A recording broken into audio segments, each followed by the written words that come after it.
What causes someone to commit unspeakable evil? Society searches for answers, trying to separate them from us. But those who kill are still human, however distorted their actions. We wonder if we could ever understand their twisted psychology.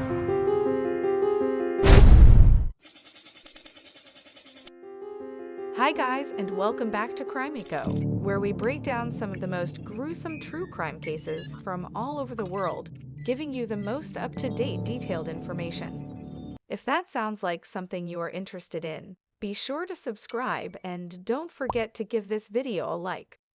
A like from you really helps the channel. Thank you. Now let's dive in.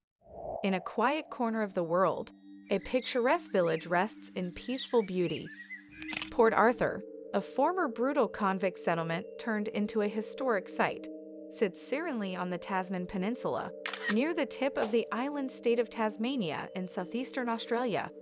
Its stunning natural harbor, surrounded by forests and rolling hills, draws countless visitors. They flock to this small coastal town to experience its rich convict heritage dating back to the settlement's establishment in 1830. Visitors soak up the pristine coastal scenery and enjoy the slow rhythms of village life, wandering the ruins of buildings that once comprised the notorious prison colony, now a museum. Thousands of tourists come yearly to Port Arthur, which relies heavily on tourism and welcomes visitors to its restored historic site. Yet on that fateful day in 1996, this tranquility was shattered by one man in a murderous rampage. BRYANT launched an assault at the historic site, stealing the lives of 35 innocent tourists, children, parents enjoying a day trip. What could drive someone to commit such an atrocity in a place of such peace? His bullets robbed Port Arthur of its idol and Australia of its innocence, plunging the community into fresh sorrow and trauma during its worst mass shooting. To begin to understand this act, seemingly beyond human comprehension, we must look within the troubled mind of the perpetrator himself. BRYANT was born May 7, 1967 in Hobart, Tasmania to Maurice and Carleen Bryant. His father ran a successful trucking business. Bryant's early life showed signs of abnormality. As a toddler, his mother often found his toys mysteriously broken. He seemed an unruly, perplexing child. Psych assessments noted his lack of empathy, isolation, possible disability. Teachers described him as distant from reality, prone to emotional outbursts. He was bullied relentlessly. By adolescence, his concerning behavior became more evident. At age 17, he pulled a snorkel from another youth while diving. He vandalized trees on a neighbor's property. Locals noted his cruelty toward animals. He drove recklessly, terrorizing passengers. After suspension from school for violent behavior, evaluations showed deeper disturbance. But when he returned the next year, improvements emerged.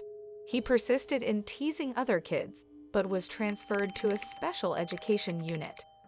There he deteriorated again, both behaviorally and academically. When he left school, a psychiatrist assessed him for disability pension. Cannot read or write. He is aggressive and faces a bleak future without his parents' efforts to protect him, the psych report read. He noted Bryant could be schizophrenic. He received pension for mental disability, working occasionally as a gardener and handyman. One friend from childhood was Helen Harvey, and Harris in her 50s. After Harvey's elderly mother died in 1990, Bryant began visiting her dilapidated mansion regularly, helping care for the many pets filling the home. When authorities intervened due to the home's squalor, Harvey invited 19-year-old Bryant to move in. They soon began spending lavishly, acquiring cars, first-class flights, extravagant meals. Bryant became a permanent fixture by her side. This odd pairing ended abruptly in 1992 when Harvey died in a car accident, leaving her entire estate to Bryant. Though never diagnosed, Harvey likely suffered serious mental illness herself. Now Bryant possessed assets over $500,000. Having only vague concepts of money, his mother secured guardianship of the funds, citing his diminished mental capacity. The inheritance seemed to shift Bryant's persona. Gone were his trademark white overalls, replaced with flamboyant designer garb. He claimed an imaginary career as a wealthy businessman. In restaurants, he demanded exceptional service, relishing playing the pompous big shot. Beneath this facade, however, Bryant grew increasingly isolated. From 1993 onward, he traveled constantly, both overseas and throughout Australia. But the trips only exacerbated his loneliness. He found superficial friendliness from fellow travelers and hospitality staff. But these empty interactions highlighted his friendlessness back home. When not traveling, he merely wandered his empty mansion.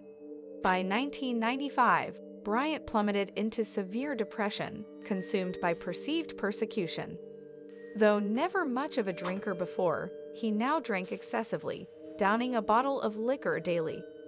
His father's suicide in 1993 had shattered him.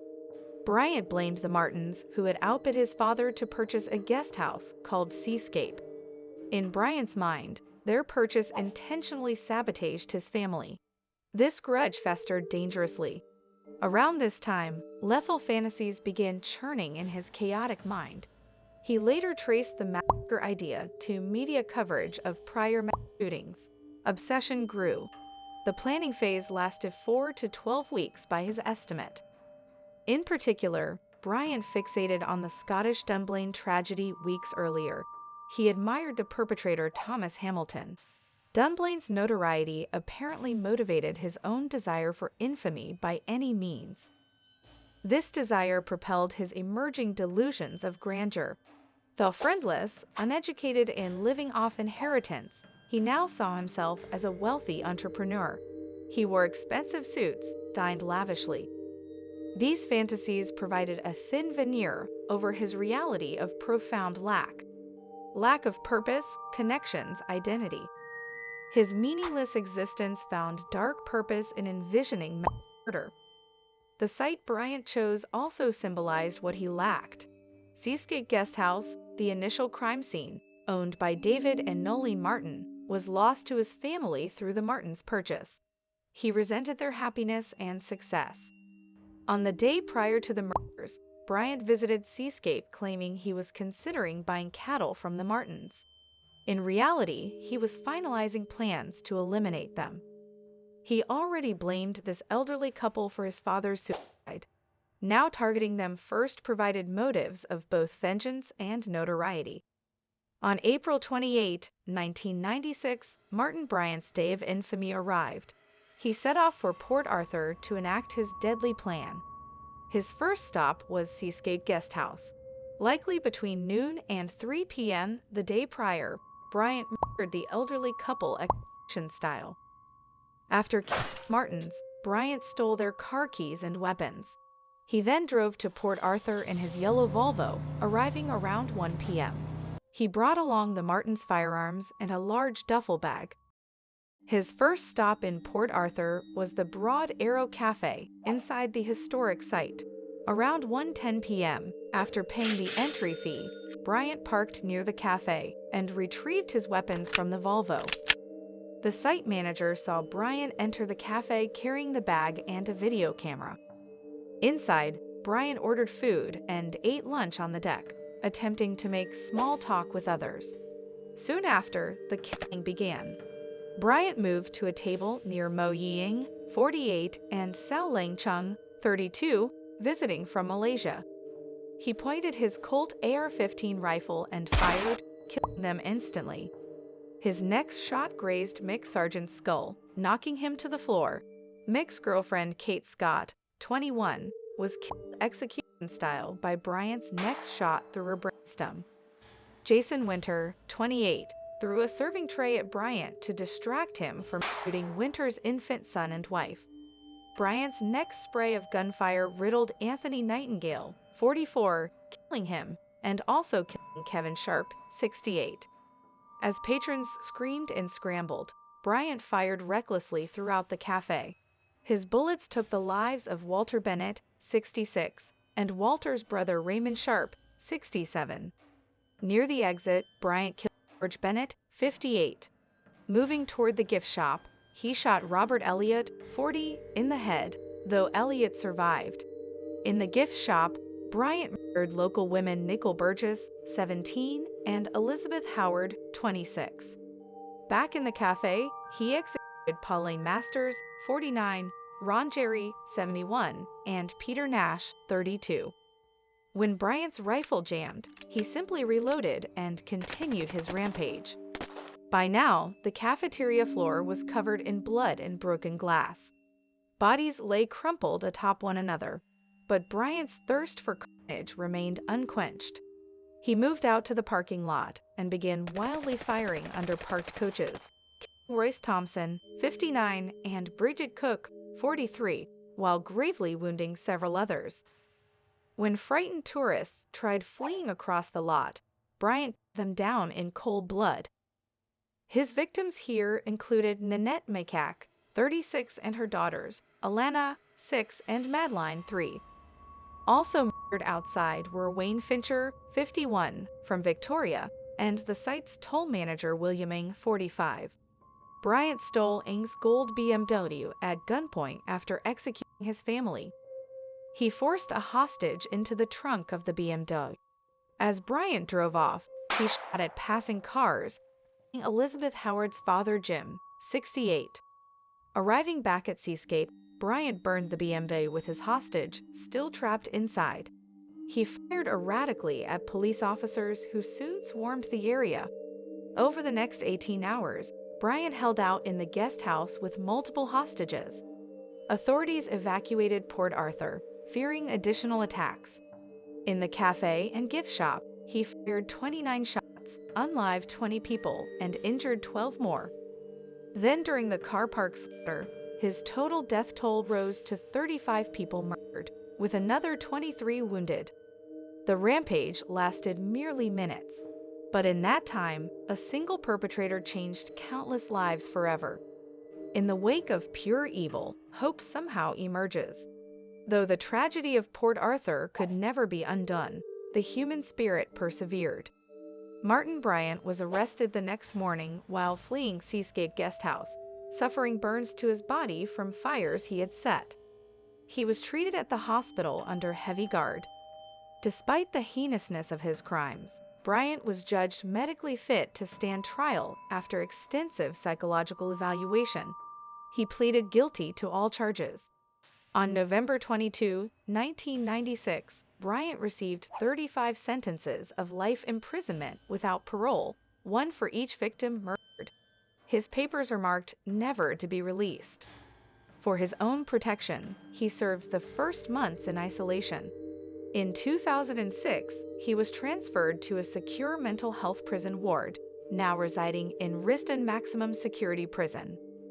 In prison, Bryant remains disconnected from the gravity of his crimes.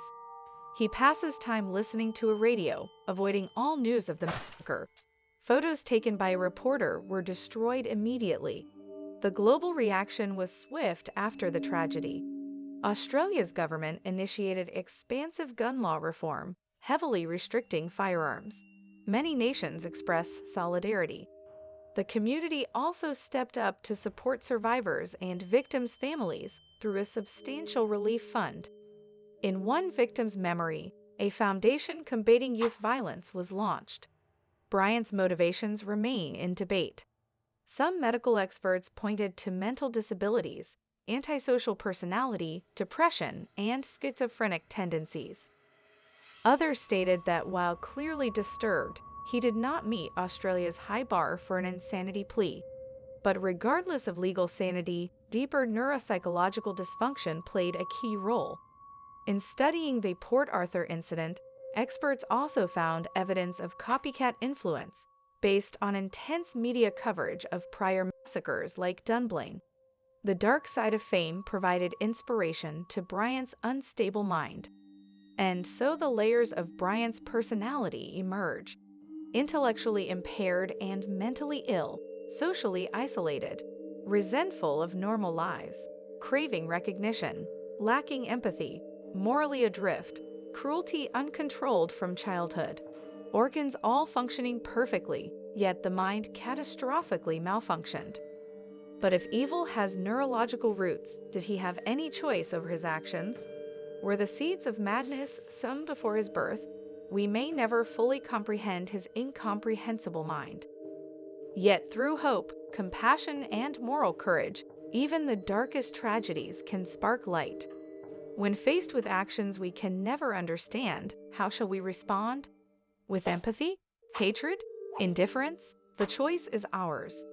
The human mind contains endless mysteries. How can people commit horrific acts, yet still belong to the human family? We struggle to comprehend. The Port Arthur massacre ripped lives away just as they were blossoming. The victims left behind give meaning through their memories. We think of Anthony Nightingale, newly engaged to be married. Walter Bennett, a kind grandfather visiting Tasmania with his wife. Nanette Macaque, a young mother devoted to her little girls now lost forever. And so many more loving, worthy people going about their day with no knowledge it would be their last.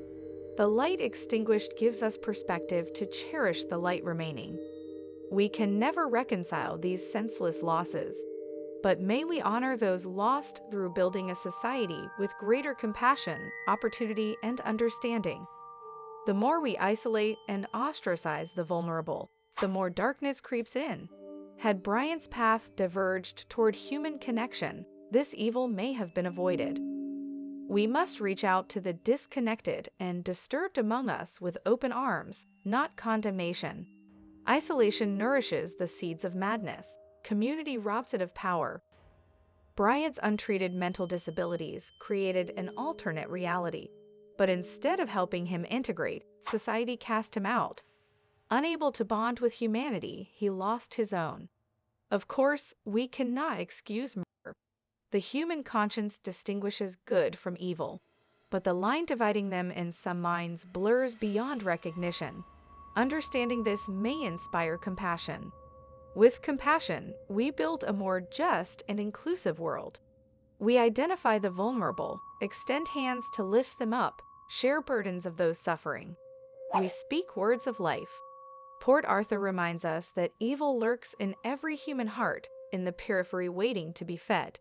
This concludes our today's case on the devastating tragedy of Port Arthur. From this darkest of horrors, may we walk in the light. Don't forget to like, subscribe, and hit the notification bell to stay up to date with the latest true crime cases. We appreciate having you as part of our community as we explore the mysteries that continue to fascinate us all. Stay curious and remember, justice may stay hidden in the darkest corner. Thanks for watching and see you on the next one.